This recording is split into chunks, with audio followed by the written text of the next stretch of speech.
Welcome to News Now Alberta. This is Special Ed.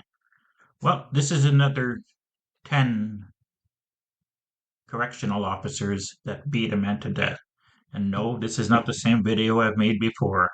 This is the same city, Macy, same prison system. This prison is across the street from the prison where a bunch of correctional officers beat a man to death. So it seems like a systemic problem in that city. A grand jury indicted 10 corrections officers for the beating death of prison inmate Messiah Nantwi. It happened in Midstate Correctional in Marcy in the beginning of March. Nantwi was 22. He was serving time for criminal possession of a weapon after a shootout with police in 2021. He was later connected to 2 other shooting deaths in Harlem. Now, 15 corrections officers, including 3 sergeants, were placed on administrative leave in the aftermath of Nantwi's death.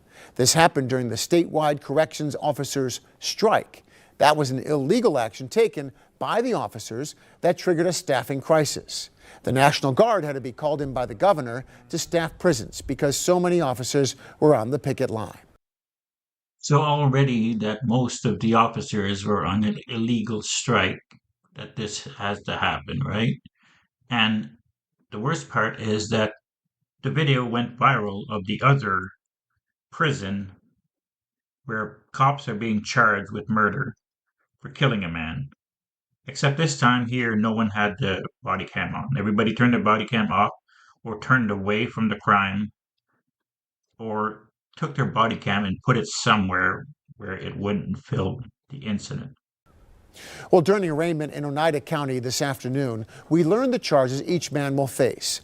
Jonah Levy and Caleb Blair face murder in the second degree, along with several other charges, including manslaughter. Thomas Eck, Craig Clemich, and Daniel Berger's top charge is manslaughter, first degree. Other officers, Francis Chandler, he faces a gang assault felony. David Ferrone and Nicholas Vitale are facing a conspiracy charge. Michael Eifert is charged with tampering with evidence. Donald Slauson charged with intent to defraud. Overall, there are 12 counts that were read to the defendants today. Now, details related to Nantwi's beating death are extensive within the court document detailing the injuries he suffered after being struck dozens of times. The special prosecutor, Onondaga County DA Bill Fitzpatrick, talked after the court was done today. Many other corrections officers, apparently intentionally, either turned off their cameras, placed them in an area of concealment, or simply looked the other way.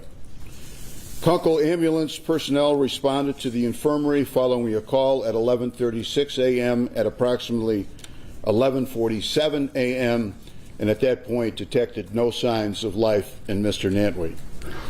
It was determined by the Onondaga County medical examiner that Mr. Nantwi died from traumatic brain injuries as a result of violent blows to his head, as well as at least 69 other serious blows about his body. The I-Team's Connor White was at the courthouse. He joins us live in Utica tonight with the latest. Connor? Matt, that beating that you just heard DA Fitzpatrick describe, he says that happened all unfolding in just a matter of seconds, with everything going from calm to total vicious chaos. It's the second time in just a few months that corrections officers in New York State have come to this courthouse in Utica in handcuffs to face charges related to beating a man to death with depraved indifference for human life. 10 officers face charges in the beating death of 22-year-old Messiah Nantwi at Midstate Correctional. A grand jury alleges that the emergency response team arrived at Messiah Nantwi's cell the morning of March 1st to respond to a disciplinary issue that was already resolved. 7, 8 CERT officers go into a room. I don't think it's unreasonable for a civilized society to expect that the inmate comes out alive. And in this case, that didn't happen. DA So the matter was already resolved before they got there, but they decided to beat this guy to death anyway.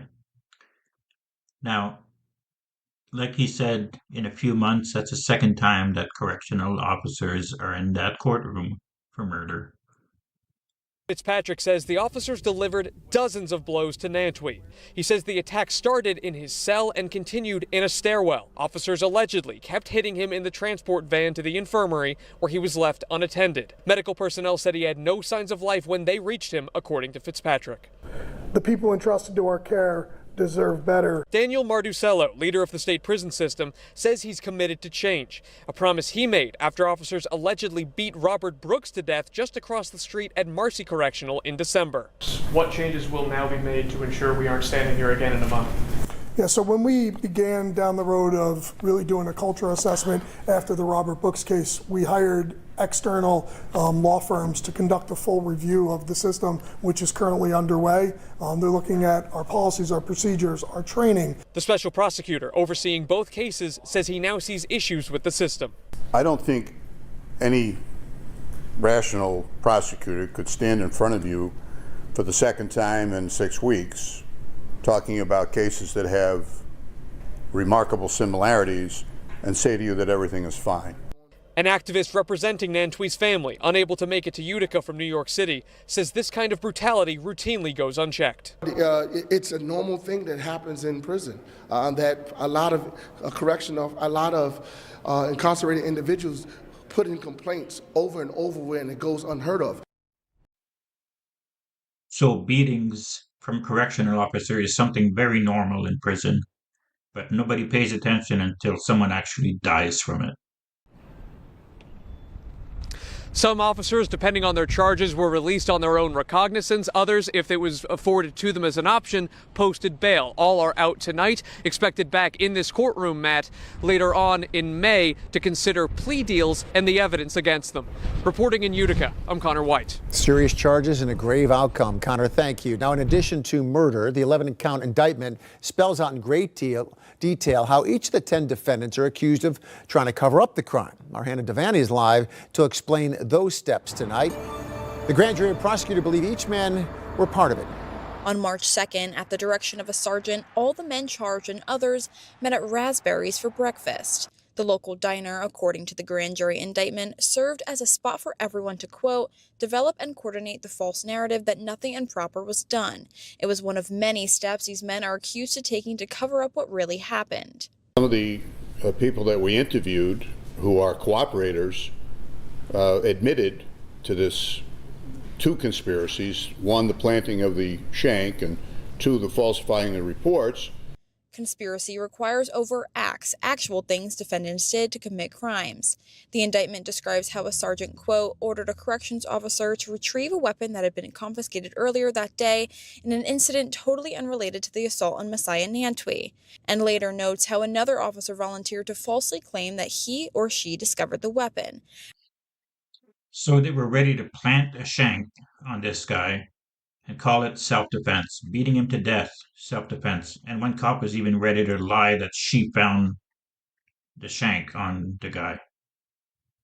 At another point, officers, quote, set about to mop up all the blood in the room, thus preventing law enforcement from conducting a detailed analysis of blood splatter evidence.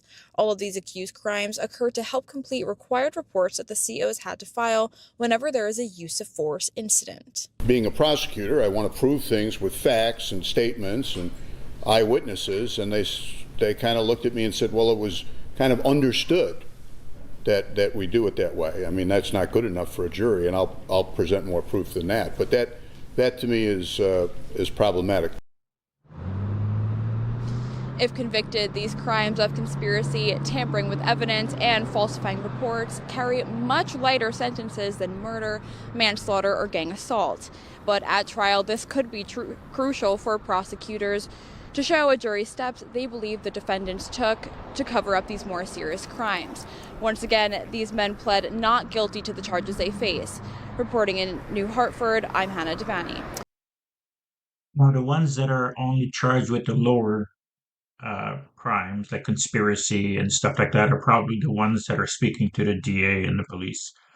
But still, they were there for a murder. If I was next to my buddy and he was murdering someone, I would get probably manslaughter or helping to do a murder or something of the sort. Like they're getting away with absolutely nothing. A slap on the hand if they even get indicted, if they even get found guilty for this stuff. What do you think of this? Let me know in the comments. Please like, share, and subscribe. Thank you.